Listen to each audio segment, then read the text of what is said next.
Alright, hey, welcome to my channel. My name is Jessie and today I am doing the book buying habits tag. And I found this tag on the Space and Sorcery blog, and I will have their blog post linked in the description box. I was looking up tags recently and I found this one and I thought it looked like fun. But before I get started with answering these questions, I want to take a moment to remind you to please like this video and subscribe to my channel to make finding my content a little bit easier. Now on to the questions. The first question is, where do you buy your books? And right now, I think I buy the majority of my books from Barnes & Noble and Half Price Books. I also get a monthly subscription box from Book of the Month. I've been trying not to buy from Amazon any more than like completely necessary, which it's almost never necessary for me personally. I know that Amazon is cheap though, and if that's the only way you can consume your books, I understand that. Next is, do you ever pre-order books? And if so, do you pre-order online or in store? And I don't ever really pre-order books. The main reason I don't pre-order books is, first, I live far enough away from most places that are going to ship books that even if I pre-order it, I'm gonna get it the same day as if I would have waited to order it the day it released. Secondly, I also don't pre-order it because they never take the money out of my account until the day that it ships, and that's fine and dandy, except sometimes it likes to do that, like if a pre-orders like, right after rent. Rent can get us some months. So just, I don't pre-order because I like knowing for sure when the money's going out of my account. I like the money to go out when I buy it because that's when I expect to pay it. As well as, if I'm gonna pre-order it and not get it the day it comes out, I don't really see a reason for pre-ordering, if that makes sense. Next is, on average, how many books do you buy a month? I'd say in the spring, I was averaging like close to 8 to 10 books a month, give or take, probably give. Right now, I'm trying to cut down to buying like 3 books a month, if that. I'm trying to limit myself to my Book of the Month box and maybe an add-on, as well as just 1 extra book a month. And I did okay with that back in July. I think I only ended up buying technically 3 books, I think in July maybe. I can't remember, but I didn't buy as many as I had been buying. And so I'm definitely trying to stay like, buy fewer books because I feel like I was buying too many. And I'm trying to utilize Libby a little bit more right now. Next is, do you use your local library? And if so, how many books do you order at a time? I kind of use my local library. Whenever I do go to my local library, I limit myself to only 5 books checked out at a time. However, I use my library's Libby app, but I'm also a member of the Austin Public Library's Libby. And the Austin Public Library has so many more books and they get so many more new releases than my library does. But to be fair, my library is like in a small town, and so it just probably doesn't have the funds to get as many new releases or as many books in general as the Austin Library does. So in short, I kind of use my public library. And Libby, I'll check out however many books I want at a time, as long as it falls within the Libby limits. I'd say typically I have like 5 books on Libby checked out at any given time though. Next is, what is your opinion on library books? And I love them. I think they're a great resource. I think they can help you save money on books, especially if you're not able to buy books all the time. I think it's a great resource. It's really good to have. And my literal only complaint with my library is that's a small town library. So like I said, we don't get quite as many new releases.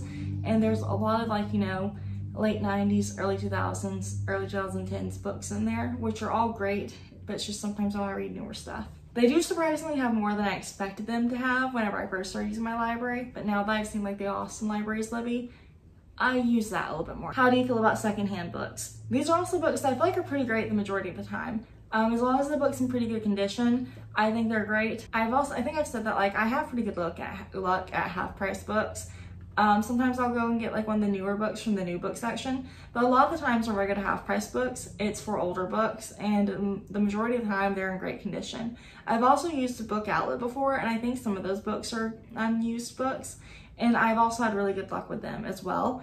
And then Hastings, whenever that was still a thing, I would get used books from Hastings as well, and they were always in great condition. And I've entered used book giveaways on Instagram where people are cleaning out their bookshelves, and instead of trying to, sell their books, they'll sometimes do a used book giveaway, and they'll use screenshot it in your stories and stuff. And every book I've gotten like that has also been in great condition. So overall, I have a pretty good opinion of secondhand books. I've always had really good luck with them, and I've enjoyed reading them. So do you keep your read and to be read piles on the same shelf? And yes, I do.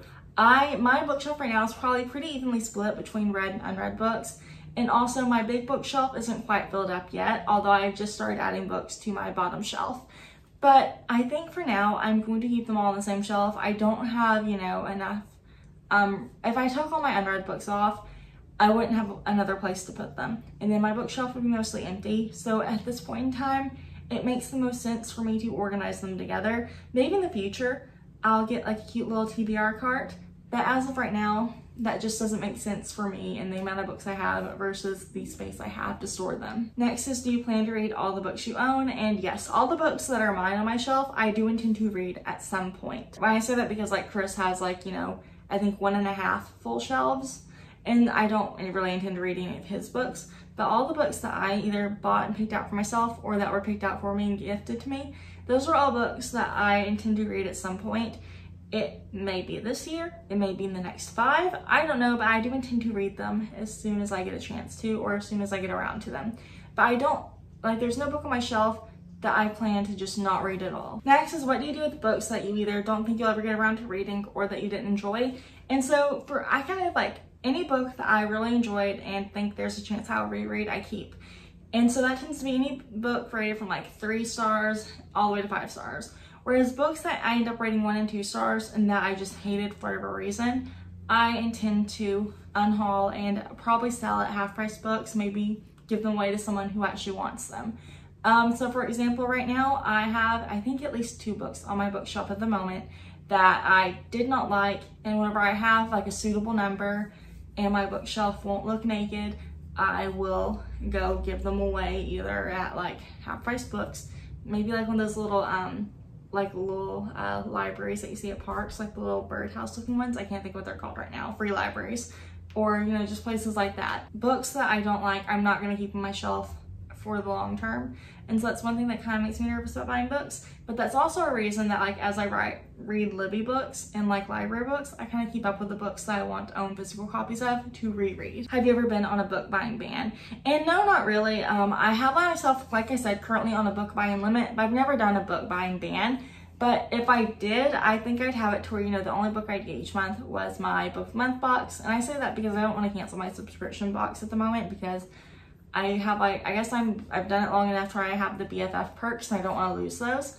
But like, if I ever did a book buying ban, I think I would, like, you know, ban all new books except for like 1 book of the month box a month. But so far I haven't done that.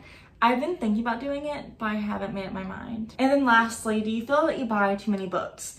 At the moment, I feel like I don't, but I've definitely gone through periods of time where I bought way too many books and just gotten really bad about, like, you know, just shopping because I don't feel good. And so I'm going and buying myself a book or 2 or 3.